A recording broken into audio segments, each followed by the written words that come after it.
Okie dokie, we are recording, and we are finishing up Falling Upward. Page 153 is the start of chapter 13 is where we're going to take off tonight. And this chapter is actually entitled Falling Upward. So it's the final chapter of the book. He's really wrapping it up. We just went through the previous chapter that was talking about the new problems and new directions that the second half of life will afford us. And kind of pointing out how it's still going to continue to work us, even as we become more and more ensconced in the second half of life mentality. And the last subsection that we did before the chapter ended was both and thinking, bringing everything under the roof, and to quote one of Rohr's other books, to see how everything belongs. Whether we label it good or bad, whether we label it helpful or unhelpful, traumatic, joyful, it all belongs once we really are seeing life from the second half of life perspective. And so now he's going to bring it together in this Falling Upward section. So before we jump off on page 153, anything anybody wants to bring up? Any burning questions? Anything lingering through the week?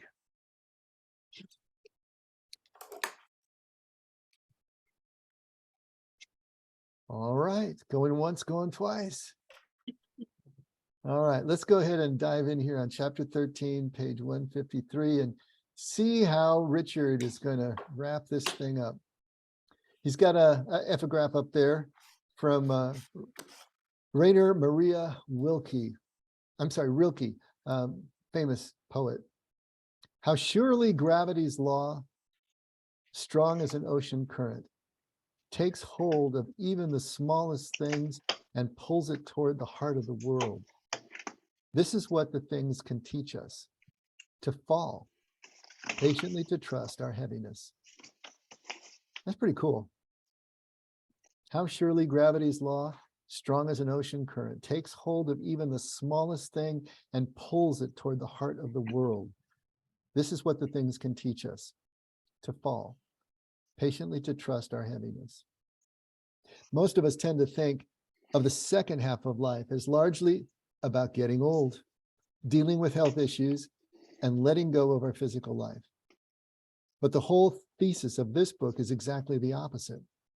What looks like falling can largely be experienced as falling upward and onward into a broader and deeper world, where the soul has found its fullness, is finally connected to the whole, and lives inside the big picture.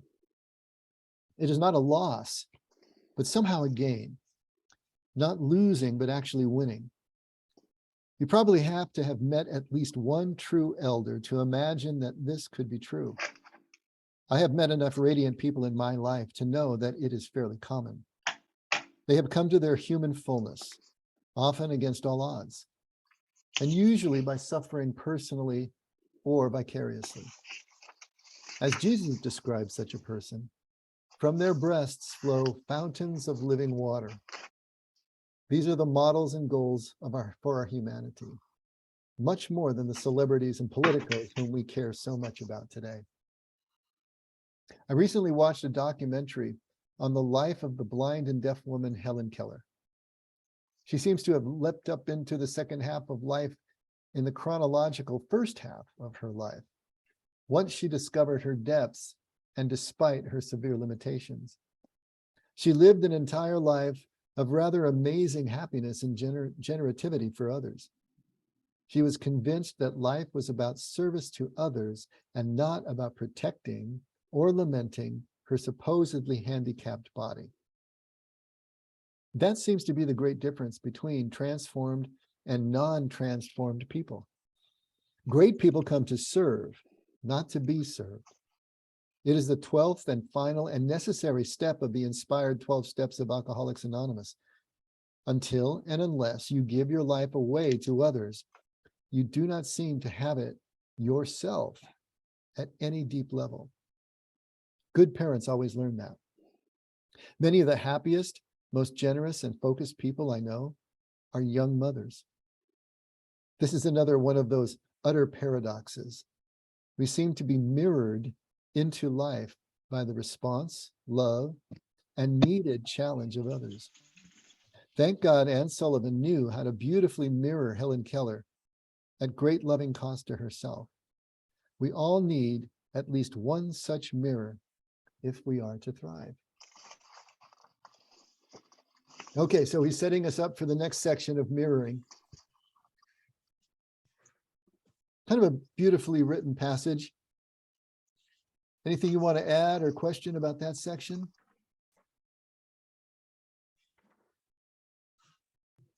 Dave, Yeah. I hadn't thought of it until I just read this. My first mother-in-law was that person for me. She definitely mirrored aging, and she never, her age never mattered to her. She served people, and she was always helping people, and she was always happy and always going and doing. And when she retired down to Florida, she immediately became a part of the community and would organize these big dinners. And I mean, she just always going, 82 years old and just going. And she mirrored for me the mother I always wanted, not the mother I had, but the mother I wanted. And just took me under her wing from the get-go. Because I got married at 19 and had my baby at 19, and she was just, and I was a single mom by the time I was 21. And she was just such an inspiration to me. And I'm just so glad that I just read that, because I want to remember that she didn't let age define her. Mm-hmm. She just lived like she always did. And unfortunately, at one of her community events, she fell and broke her hip and ended up in the hospital with a broken hip. And the surgery went fine, but the next day she had a heart attack. And but I think if that hadn't happened, she'd still be here with me. So yeah, this just really brought back some real positive memories and mirroring. I can really say she mirrored for me, aging beautifully. Mm-hmm. But also, it sounds like if we go back that first page, second paragraph, it's he's saying it's not a loss. Second half of life is not a loss, but somehow a gain, not losing, but actually winning. Then he says, you probably have to have met at least one true elder to imagine what this could be. Yeah.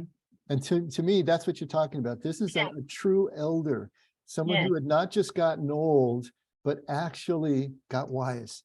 Yes. Right? And was able to continue to serve, to give to others, to just let resources and everything flow through, and relinquishing, the things that she was losing as she got older. That's a true elder. Where do we see those elders anymore? I remember, if some of you might have remembered the story, I told it on a Sunday about one of the counselees from the hospital that I talked to, who was talking about her mother-in-law. Again, what is it about mother-in-laws? Aren't they supposed to be evil? But, two really good mother-in-laws here. This mother-in-law and her husband, her father-in-law, moved to Las Vegas to retire. And she said, and she lived 7 years there before she died. But when she died and they went there for the memorial service, she was astounded. There were hundreds of people at her memorial service, from store clerks and cashiers to, service people that she'd met. I mean, everywhere she went, she made this impression on people. And you just know that it was a certain kind of presence. A lot of what you're talking about here, Jerry. There had to be a presence. She had to leave people better than she found them at every stage, even casually, like a store cashier. But as she got to know them, they wanted to be there for her memorial service. That's an elder. That's what we're talking about here. And how many of those do we see anymore in our society? Do you all have examples like that?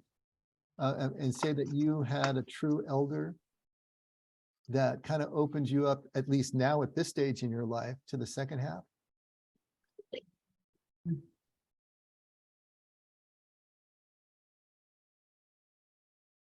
Oh no, nobody has elders? Don't think This is so. bad. It's sad. I don't have anyone anymore. I'd say I do. Who Yeah, is it? I Tell us, had- tell us. yeah. There's one person that I think of that I've gotten to know through meetings, and we've grown very close to each other. And I know a lot of her life story, and it's been very full of obstacles and heartache and disappointments and amazing work and service to others. And there's a joy. She still exudes a joy after going through some of those experiences that felled her, like really just cut her off at the knees. But she is probably one of the people that I know that has the best sense of humor, can talk about very her own foibles, if you will, her own shortcomings, with gentleness and humor and love, and be completely honest about both her failings and how she's working to come to the other side of those. And she's been a real model to me. Yeah, I think she is, for me, a good experience of achieving balance, but she is incredibly generous with her time and her commitment to others. That's perfect. That's perfect. Yesterday on Zoom, there was a lady who talked about her her work with, I guess, Mercy, where she was talking about all these turkeys and things that she got and was giving Oh, you're talking about away to Joanne people. last night. Joanne, thank you. Anyway, I was just taken by the fact that she was so involved in wanting to, help other people, make sure they have nutrition. Kind of like the very basic of it all is to have food in your stomach, and then you can go from there. But I was really impressed that she was very humble about it, which was really nice. I mean, she just kind of told the story of what was going on during the holiday with all the food that was donated, and it was kind of nice to see that. It also made me flash back to, I don't know what year it was, but we started a food pantry at the Effect, and it went on for a long time, and we helped a lot of people. Dave named the thing Storehouse 216, which I never knew what it was until Oh, like buddy, you never knew what 4 years later, I figured out what you were talking about out of the Bible. James 2:16, buddy. Yeah, I know. Well, but anyway, I really liked what Joanne had to say, and could see that she was really a giver, and that she had made that choice at some point, but it was just very nice to see. That's great. Who can tell me what James 2:16 says?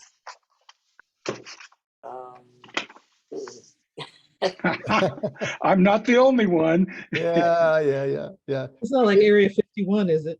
What's that? Not like Area 51. Something altogether different. No, it's the one where he says, hey, if you just say, be warm and be filled to your brother and sister, but you don't do anything to give them any food or any clothing, what good have you done? So that's James 2:16. So we named it Storehouse 2:16. So apparently I didn't explain it to Tony well enough. What the heck? He was just the guy who was running it. What does he need to know for? Yeah. It's one of those things where you don't want to, you maybe didn't like the name, but you didn't fight it. Well, it would have helped if you knew what it said. Exactly. I think the interesting thing about elders is that they don't necessarily need to be old. you know, and you don't need to know them really well either. There is one of the, what would you call them? We used to call them bus boys, but I know they don't call them that anymore because that's not politically correct. But one of the guys who would clean tables and bring you coffee at Molly's restaurant down in San Juan Capistrano, his name is Victor. Yes. And he's a Hispanic man, probably in late 50s. He could be early 60s, but he's probably younger than I am. And he has been there for, I think they say over 20 years at this point. And he got brought in, and the owners of the restaurant brought him in, and he has been there ever since. So if you think about it, if you were in your well, some of you are in your 50s and 60s, but you were still bussing tables and had been doing it for 20 years, how would you feel about your job? You know, and yet this guy has the most energy and the biggest smile. You will never, ever get past halfway on your coffee cup if Victor is in the room, because he will be right there with more coffee. And he just, to me, exudes kingdom. You know, I look at him and it's just like, you know, what am I complaining about? You know, what am I feeling? This guy is just amazing to me. And to me, he's an elder. He's someone who exemplifies what kingdom is all about. He has found a way to be grateful and hopeful at any station in life. And that's amazing to me. I love that. You know, so there's someone like that. And then there's someone like Emery Tang, the Franciscan priest that I'm always prattling on about, you know, who is really a mentor to me, but also an elder in the sense that he had those qualities that in my 30s, I couldn't even figure out. I didn't know what this guy was about. I just knew he had something that I wanted to find out more about. But he stands as one of the main teachers and mentors in my life. He was a true elder. You know, we need those elders. And so as you think about those who have come through your life or are in your life right now, they can be glancing blows and they don't have to be old people, but do they have those qualities that show you that there's something more going on than just the things that we usually judge good or bad or successful or unsuccessful. There's something more going on. That's all second half of life stuff. I had an aunt that you guys have helped me think about her. She was actually my stepdad's sister, and she, from the time we were kids, she always, there was just always something different about her also. And through the years, her husband had a whole nother family outside of her and her family, and she graciously took those kids in. There was 3 of them, and stayed with him until his dying days.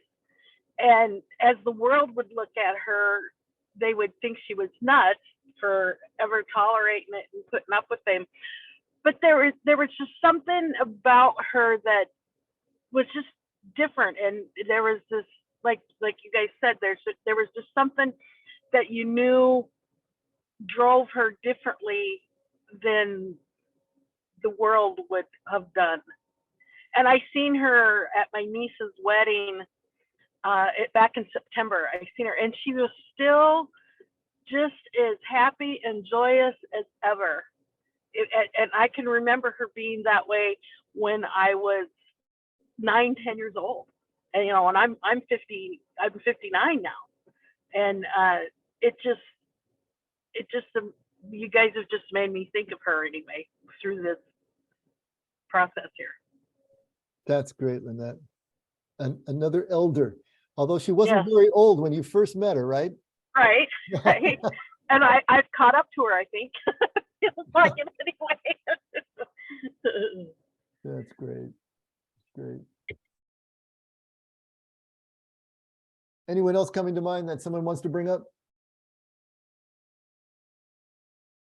Okay, so these elders. So what Rohr is saying, it's really hard for us to imagine second half of life values and principles and how they would apply to us or even really be attractive to us unless we've met at least one true elder. And so think about that, have you met these people, and what have they done to help you to realize that there's something more than we usually attribute to success or contentment or happiness in life. There's something else going on under the surface. So now he's going to move from that idea into mirroring, and starting at page 155 now. He says, somewhere in my late 40s, I realized that many people loved and admired me for who I was not, and many people also resented or rejected me for who I was not. Conversely, many loved me for who I really was, warts and all, and this was the only love that ever redeemed me.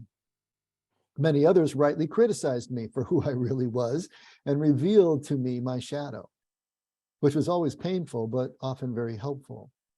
But in all cases, it became apparent that their responses said much more about them and the good or bad quality of their own mirroring than about me at all. Beauty or ugliness really is, first of all, in the eye of the beholder. Good people will mirror goodness in us, which is why we love them so much. Not so mature people will mirror their own unlived and confused life onto us, which is why they confuse and confound us so much, and why they are hard to love. Can you all relate to what he's talking about here? Yeah. Okay. So this is one of the reasons that I'm always harping about becoming unoffendable, right? And why that was so important to the early church to become unoffendable, because those things that offend us are really projections of ourselves.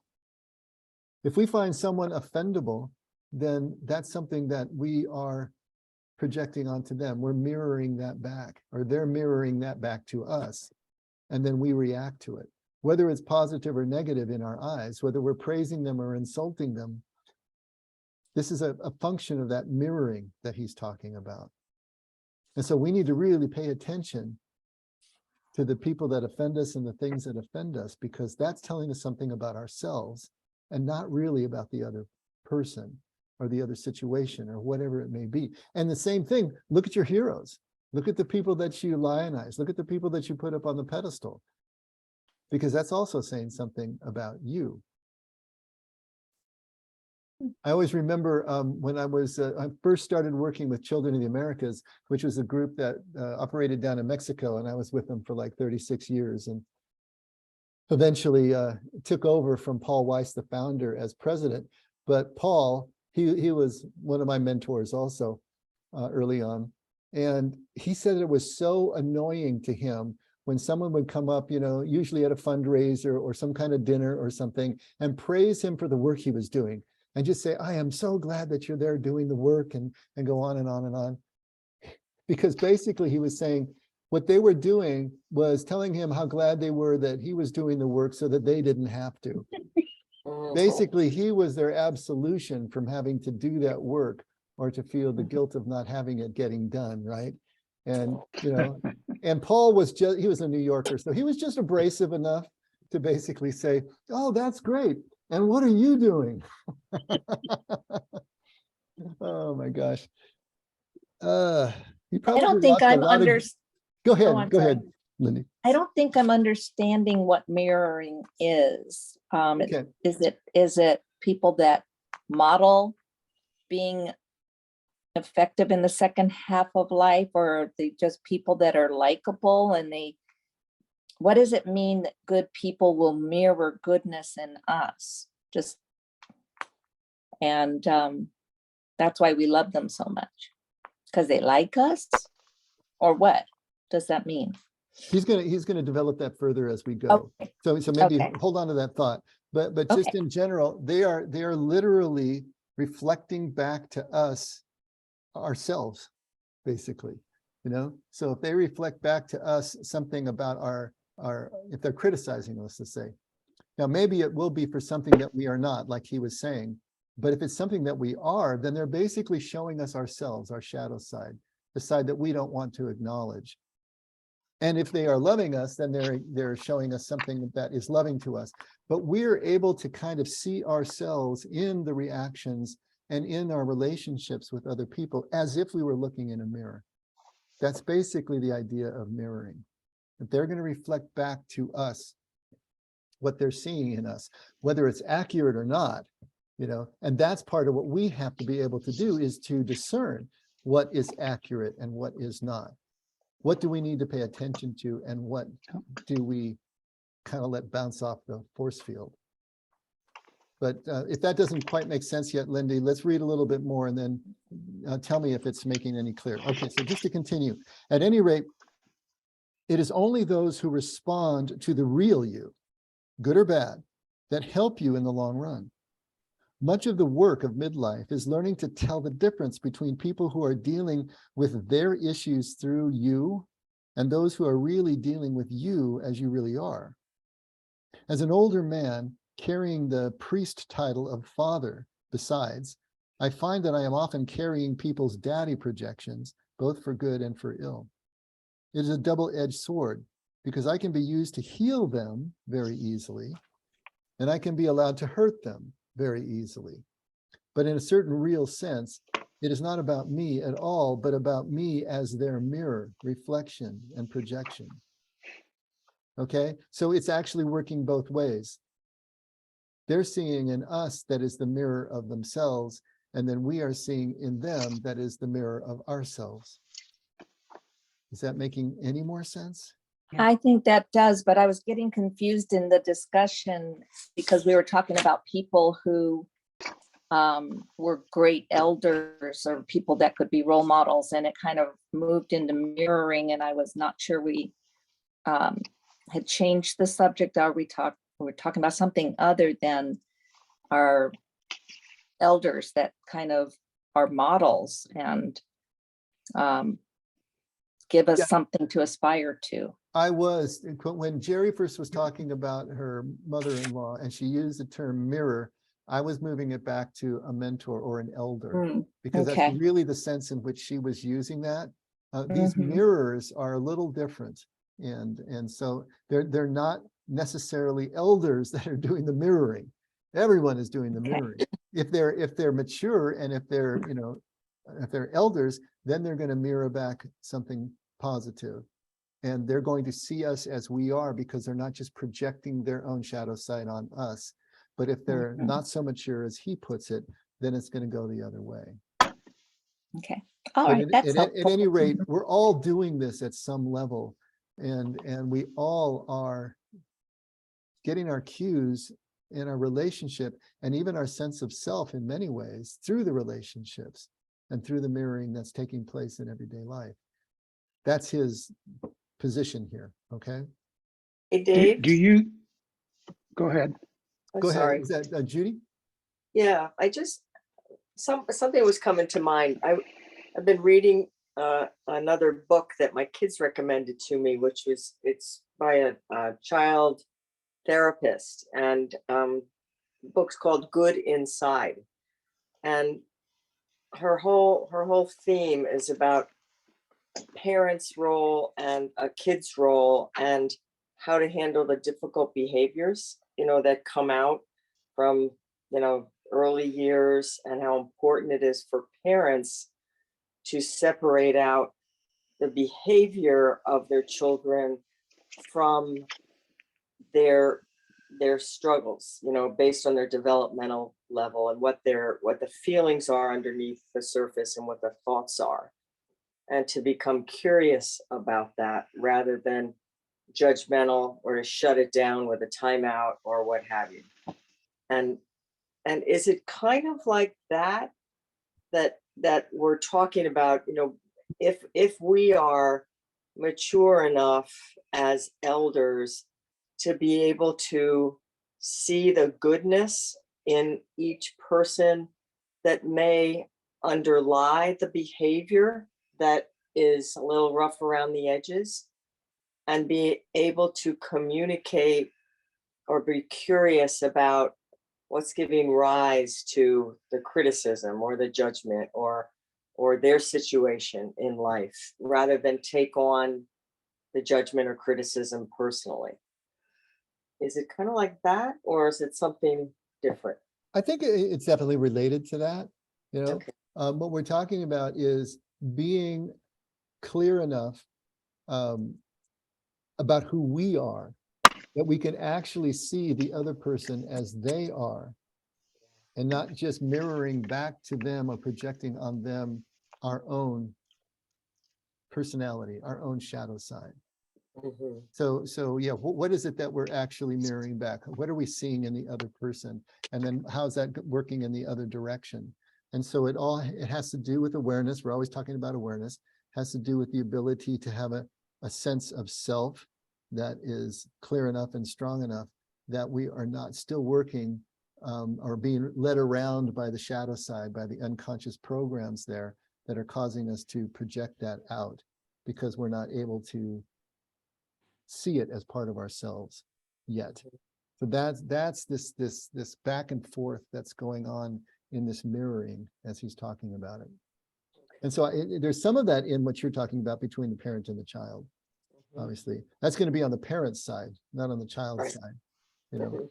the, Yeah. the child is a perfect little narcissist, and at that age they need to be, right? They Right. need to be narcissists, and it's not going to be until they are finally not getting the full attention of the mother. They have not been responded to in the ways that they believe is adequate, that they have to come up with programs to start to patch the holes in their narcissistic shell, right? Because it's all gotten broken down because they're not the center of the universe anymore, and they're starting to see that. What the heck, you know? So how do I put that back together?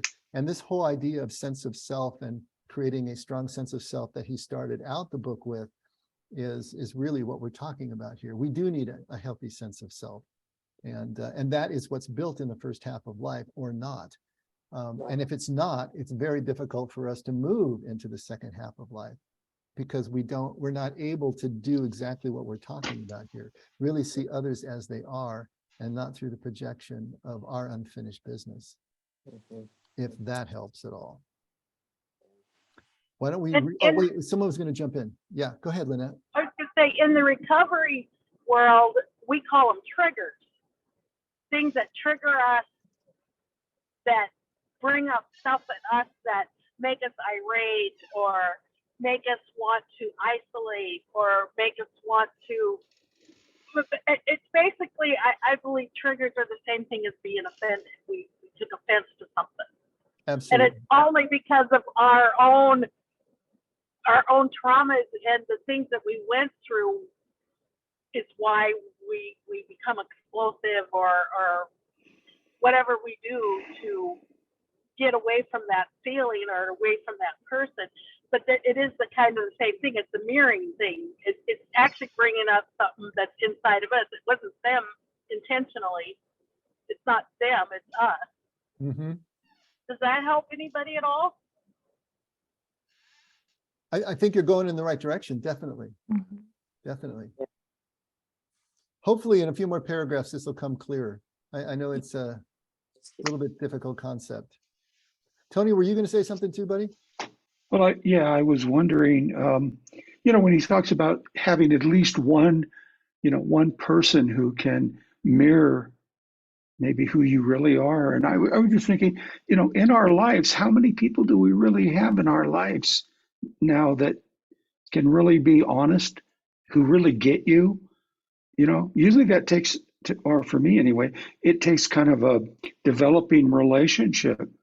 It's not something that just happens because I look at them and they look at me. So I understand what you're saying. It just seems like it sounded like it was too instant than what I experience, what I consider deep and honest relationships. What we're talking about though doesn't require that. Someone can see you as you are on a first meeting, as long as they're not getting caught up in, as Lynette would say, the triggers that you're setting off in them, the offenses or the affections or whatever. They're just able to really see what is there, because all of their stuff is not getting in the way of actually seeing you. And so we're not necessarily talking about long-standing relationships, although they're part of it too, Mhm. But to be able to see through our stuff and really see the other, and then mirror back to them what it is we really see and not just our own stuff. And then for us to be able to know the difference of what's being mirrored back to us as well. Let's read the second paragraph on page 156. By the second half of life, you learn to tell the difference between who you really are and how others can mirror that or not. This will keep you from taking either insults or praise too seriously. Remember the story that I'm always telling about insulting the dead? You know? Yeah, the young monk comes to the old one and says, how can I get closer to God? Go to the cemetery, insult the dead. Did you do it? Yeah. Did they respond to you? No. Now go praise the dead. Did you do it? Yeah. Did they respond to you? No. When you can respond to the insults and praises of men the way the dead do, then you're getting closer to God. It's the same thing here. You know, we aren't prey to others' insults or even praise because we know who we are. And so it doesn't lead us around the way it did when we were still forming all of our self-image through the eyes of others. We're able to have our own place to stand, and that changes things. So he says, this will keep you from either taking the insults or praise too seriously. I doubt whether this kind of calm discrimination and detachment is much possible before your mid-50s at the earliest. Interesting. How desperately we need true elders in our world to clean up our seeing and stop the revolving hall of mirrors in its tracks.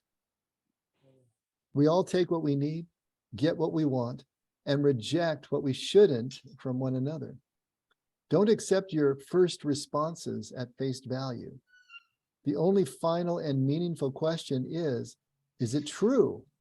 Not who said it, when and where did they say it? Does the Bible or Pope or my president say it, or do I like it? The only meaningful, helpful, and humble question is it objectively true? In the second half of life, you gradually step out of this hall of revolving and self-reflecting mirrors. You can usually do this well only if you have one true mirror yourself, at least one loving, honest friend to ground you, which might even be the utterly accepting gaze of the friend. But by all means, you must find at least one true mirror that reveals your inner, deepest, and yes, divine image. This is why intimate moments are often mirroring moments of beautiful mutual receptivity, and why such intimacy heals us so deeply. Thinking you can truthfully mirror yourself is a first half of life illusion, right? Thinking you can truthfully mirror yourself is a first half of life illusion. Mature spirituality has invariably insisted on soul friends, gurus, confessors, mentors, masters, and spiritual directors for individuals, and prophets and truth speakers for groups and institutions. So have you found that true for you? Have you had these mentors in your life that have helped you? I mean, I always talk about Emery Tang, you know, and Jim Fallon, a diocesan priest that helped me so greatly. And then of course there's the dead ones and the ones I'll never meet that I just read in print through their books or have seen their podcast or whatever it may be. But there are mentors that have helped me along the way. This is also part of the hero's journey, right? As soon as you push through the wounding and you actually enter the alien world, which is either the adult world or the world that you don't understand anymore, and you've stepped out of your familiar, comfortable, complacent space, there are those guides that will show up, and they're going to bring you tools, and they're going to bring you the equipment and the information you need to be able to complete the tasks that are being set before you, so that you can make the full circuit and come back to where you started. Have you had those people in your life? Well, hopefully you have. And if you haven't, then really think about it. Have you ever stepped out of your comfort zone so that you can meet these people? When the student is ready, the teacher appears. But we got to be ready to see that the teachers are all around us all the time. Yeah, it's a lot like that. Well, Jerry told us about the mentor in her mother-in-law, and we've had a couple other examples. But think about it. You know, who are those who taught you? And it can just be a busboy at Molly's. It doesn't have to be anything super significant, but someone who's really showing you something, right? About life lived on a different level. What do they know that I don't know? How can they be so joyful cleaning tables at that age? How does that work? You know, it's kind of like that.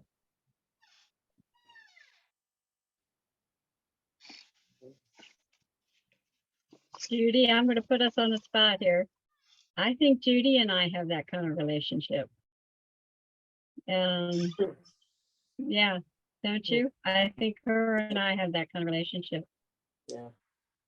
It could That's be great. truth tellers and comforters and spiritual directors and a little bit of everything. Mentors, and Judy can tell me something I don't want to hear, but because I know it's coming from love, I'll listen, and I can tell her something that she doesn't want to hear, but she knows it's coming from love, Mhm. and she'll listen. Yep. So we That's have true. that kind of relationship. We really do. And I'm so grateful for it. Oh, me too. Me too, Jer. Tony, True. can you hear me, buddy? I can You hear got a you. chair that's letting out an awful loud squeak. Yeah, right. Oh, I'm Sounds like a sorry. dog crying. Yeah. It's true. I'll try not to move. Stay, stay totally motionless for the next 30 minutes. Yeah, right.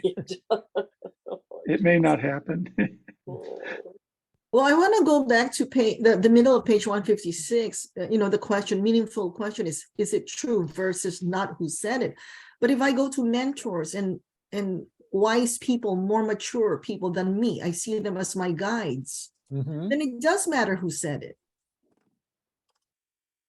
Well, it Yeah. matters in the sense that you're going to pay more attention because you've learned to trust a certain person. But ultimately, the question is not that they said it, but is it true? And I suppose also, is it true for you?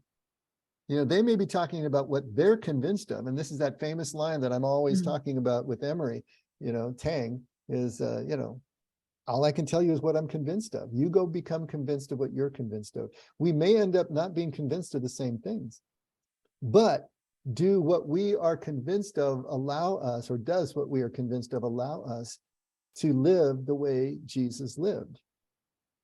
To live like that busboy at Molly's lives. Can we accept life on life's terms and live with hope and gratitude? And so ultimately, even if it's coming from someone who's very important to us that we've identified as a mentor, we still have to run it through the meat grinder. We can't just take it at face value, because if we do that, then it's not really our truth. Until we've taken that truth into our own lives and tested it in the laboratory of our own lives, does it become first person truth that we can actually rely on and will be there for us when the storms come. So I think ultimately, Ellen, and you can disagree, you can be convinced of what you're convinced of, but to me, it still matters. It didn't matter to me that it was just coming from Emery Tang. I still had to parse it myself before I recognized the truth of it and then connected it to him as my mentor. Am I convincing you at all? Well, I go to this, see, I still have self-doubt, and I still say, well, what if I'm deceiving myself? Uh-huh. Because I know looking for the back to the past several years, there's also denial on my part. Like I didn't want to face the truth. And at what point do I say it's me who is not able to see the objective truth versus, oh, that's her opinion? And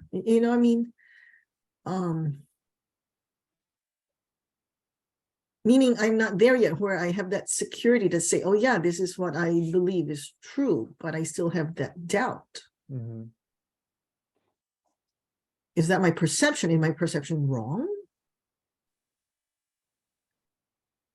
Let me put it to you this way. If someone that I have come to trust as a mentor, like let's say Jerry and Judy's relationship that they have, and they tell each other something that stings at first and something that they don't like. Because of their relationship with each other, they are willing to actually consider it. You know, the same thing coming from someone else who doesn't have that relationship, doesn't have that trust built up, it may just be rejected out of hand. But with someone who you trust telling you something, even if you're not sure, what it does is it removes some of the sense of risk in actually acting as if that thing were true in your life to find out if it actually is. Yeah. Because the only way we're going to find out if something is objectively true, and maybe it's not always objectively true, but at least within the limits we're testing it, is to actually risk something by walking out as if it were true. And then we find out whether it works or whether it doesn't for us, at least in those situations. But I think that's what a mentor gives us. A mentor can remove enough of the risk of something that we're hearing for the first time, or something that's just new, or something that strikes us intuitively as wrong, but we'll give it the benefit of the doubt because of who said it. But we still got to figure out whether it really is true. And so I think that's to me is the difference. You know, I'll be more willing to risk putting some action behind this thing and figure it out. And for me, that's how Jesus functions. You know, I trust Jesus enough to act as if the things he says are true, and then find out whether they really are. And in my experience so far, they've all panned out. And so I trust him more and more, the more things I actually put into practice. But I still got to prove it for myself. I can't just read the Bible. And I mean, that's what we're told we all have to do, is just read the Bible, mentally agree to all this stuff, and you're saved. And it's like, no, I need to read the Bible, and then I got to act on this stuff and see whether anybody's there to catch me when I'm ready to fall. And that's a very different proposition. But I think that's exactly what Jesus is telling us. You need to actually do this stuff. You need to follow and do what I'm doing if you're going to go where I'm going. Can't ride my coattails, not vicarious. That's really well put, Dave. You know, I think it is so much about opening your mind up to considering whether whatever is stinging you at the time, you know, to take it in, to chew on it, to digest it, and bring it to your prayer closet, you know, and ask God for some discernment, and have the patience and the willingness to look at the signs or things that come your way that reinforce it, counter it, you know, and pay attention to those signs. It's the way I've done it. And, you know, and his point about being in your mid-50s at the earliest, my early to mid-50s was when I was let go for my job. And boy, that precipitated a whole identity crisis. And I remember distinctly one of the people who was my boss at the time, when I was very defensive and angry and about this whole situation, and felt I was being wrongly treated. And one of my bosses listened to my tirade, you know, however it sounded to her. And she said, she reflected back to me something about, you know, it seems as though your defensiveness is blocking you from moving forward, or something to that effect. And it stopped me in my tracks. And I hated hearing it. I mean, if she wasn't in the UK, I would have slapped her across the face. Listen, that's the way I felt at any rate. And I never would have acted on that. But oh man. But it was true. I mean, but it took me several years before I could start to see where my part was in that situation, and own that piece of where I had made mistakes and had offended the wrong people who were the powers that be, and to forgive myself for that. Mm. and realized that it was not that failure, so-called failure, you know, was part and parcel of where I was at the time and where the organization was at the time in being able to coach people better. You know, it wasn't all on me. You know, if I had mentors there, I think they probably could have helped me grow through those mistakes. But there was this little tolerance for making mistakes when it was a higher up senior VP or something, you know. But it takes time, I think. And Ellen, to your point, you know, I think there's doubt that comes to mind. I had a huge tendency to second guess myself. Even when I thought I was doing the right thing, I would, you know, reflect back on it and grind it over and obsess about it. Well, I could have done it. Oh, and what if I'd done it this way or that way? Or, you know, and that a lot of that has largely diminished, and those voices have quieted because of the work that I've done. And it gives me such more of a sense of peace in my life and gentleness with myself, that I can make mistakes and I might determine, you know, that, well, I don't think that was true, and I'll act on what I think was true. And sometimes it takes more information before, from a variety of different situations and people or conditions, before you realize maybe there was some grains of truth in what you heard earlier. Right. Mhm. Dave, That's I'm been- finding myself thinking a lot about, you know, we talked about, like, we're using examples of positive mirrors, basically, like people who we see a certain quality about them that's attractive to us and we can respect their truth. But I'm thinking about the mirrors that are more of the negative mirrors, like the mirrors that offend us.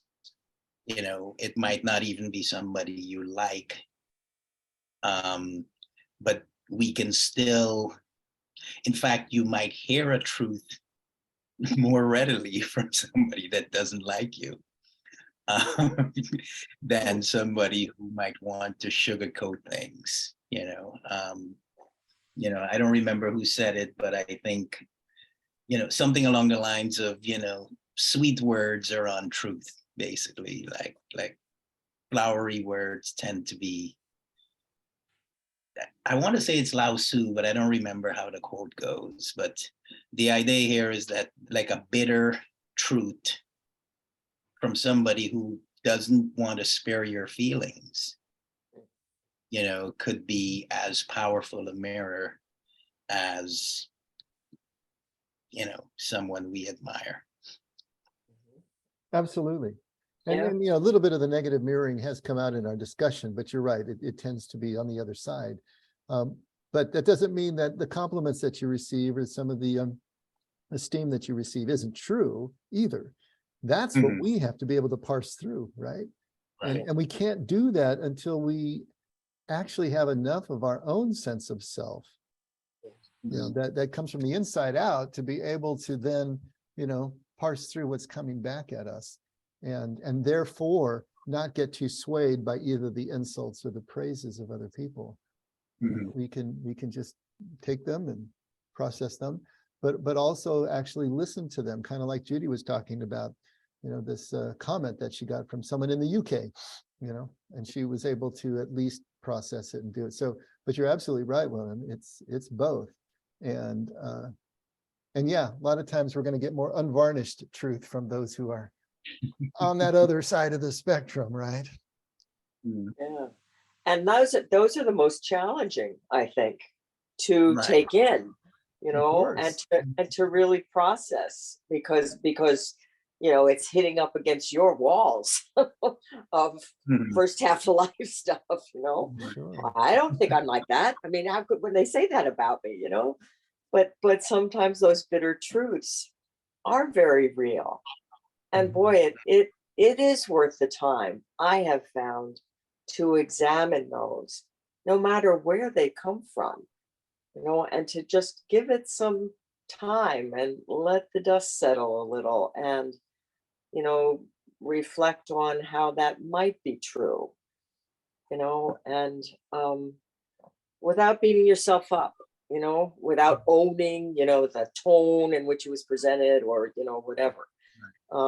And that has been some of the most powerful journeys I think I've had, you know, when I've gotten those bitter truths back at me. And because it is revealing my shadow side, you know, that I tried very hard to cover up. And now those shields are starting to become more porous. That feels good. But let's also remember that the shadow side isn't always negative. It's True. just what is repressed. There could be a lot of positive qualities that we learned to repress because they weren't being mirrored back to us positively by the members of our own family, the members of our school, the members of our society. And so those are the things that also can be brought out, you know, in ways that maybe are positive. Someone is seeing something in us that we don't even really see in ourselves, or we've worked so hard to repress, and now they're saying that they see that in us, and we're going to have to be able to parse through the same thing. Is that really true? Is that really part of me? And yeah, do I really have these super, what are they, superhero qualities? You know, it's like, so it works both ways. That's what makes it so fascinating. You know, what we push into shadow is part of us, whether it's positive or negative. It's still part of us, and we have to own it. We got to be able to see it and own it and bring it all together and expiate the negative ones in some ritualistic way so that they have their day in court as well, and we're acting them out, but in a way that doesn't harm anybody else. And so that was always the genius of religion, to have these traditions, these rituals or whatever that were helping us to deal with the negative energy and the negative shadow side in ways that didn't harm anybody. But we are going to need to find ways to do that ourselves if it's not being done for us in our groups or communities. But we can't do that until we're aware of it, right? Until we've actually owned it. And these folks mirroring back to us are going to help us maybe to see what we can't see on our own.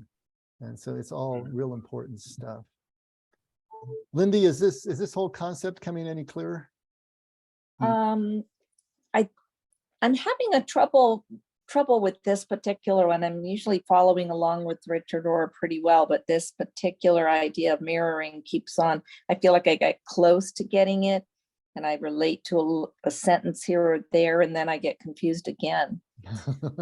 But I keep going over a long time ago, season when my daughter and I thought we were getting along fine, but I could feel a bit of tension, and I would feel a little bit of pushback to me. During Ryan's accident, there was just, I mean, it was during the first 4 years or so, we were all, you know, in shock at first, PTSD and a lot of crisis. And I started to feel this kind of tension with my daughter. And I remember traveling to San Francisco to spend time with her, but it was a mixed bag of being glad to be together, but I felt an underlying discontent from her, and she became kind of explosive with me and stunned me. I didn't know where it was coming from and why, but within it, she said sometimes I don't really feel that I have a mother, and that you're more like a friend, but I don't feel like you're a mother. And that was like, oh, what? Are you kidding? I thought we had been so close. And so that hurt. But I just know that I really did examine the truth of that statement.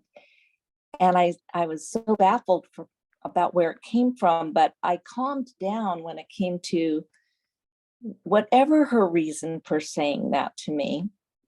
I had to ask myself, am I just her friend, or do I have motherly, maternal qualities that pertain to her? And I really just rested knowing that was an untrue comment that she said. And I I surprised myself that it became not an insult. And the way I approached her later, it was in writing. And I can't remember the crux of it because it was a confusing thing. She didn't explain to me very well what she was talking about, although I was happy that we were friends. Moms and daughters are friends too. And I always felt very close to her because we could talk about everything. But this sense that I wasn't a mother was coming from pain, and it was coming from her needing me in some way. And that all kind of came clear later. But what surprised me is that I did not react defensively in that interaction with her. And I was able to write to her and say, I felt badly that she feels that way, but I just said this long comment, I can't remember, but the crux of it was, the truth is, I am the only living person on this planet that gets to say with pride and joy that that's my daughter. And nothing she can say will ever take that away, because that's the truth. And I am her mother. Mm. It was something about taking away the insult part of it that made me feel peace. And it released her too. She called me after she got that letter, and she didn't reach me, but she left a very tearful, sweet message that it went underneath whatever she was upset about. And she realized, there's the truth. I do have a mother. And I got to witness her from birth till the age she was when this was happening. And I experienced all of it and loved it. And that was the joy of my life. So it's maybe just not taking the insult, but asking yourself, that's where I'm getting a little bit of, I understand that sentence. I'm not understanding all of it, but keep you from taking the insults personally and examining it and saying, is that true? That I think is really helpful. But think of it, she was mirroring back to you through the filter of her own pain. Yes. What she saw in you. Now you had to decide whether that was true or not, or how it was true, and to respond in the way that you did. But that's another example of this mirroring. I think. So in that case, she was mirroring. She was mirroring to you what she saw in you. But you had to decide whether it was something that was true or not, or how it was true, so that you could respond back. And so, but that's an example of this mirroring that we're talking about. And it happens in both directions. So what I'll try to do for next week, I'll see if I can find any more information from outside the book, because this is about as much as he does develop it a little bit more. See if we can get a clearer handle on this, because he's making it the final chapter in his book. So it's got to be important, right? So we'll see if we can get a clearer idea of what he's talking about with this next time. But hey, this was another good conversation. And hello, John, we must be going. So thanks for dropping in, buddy.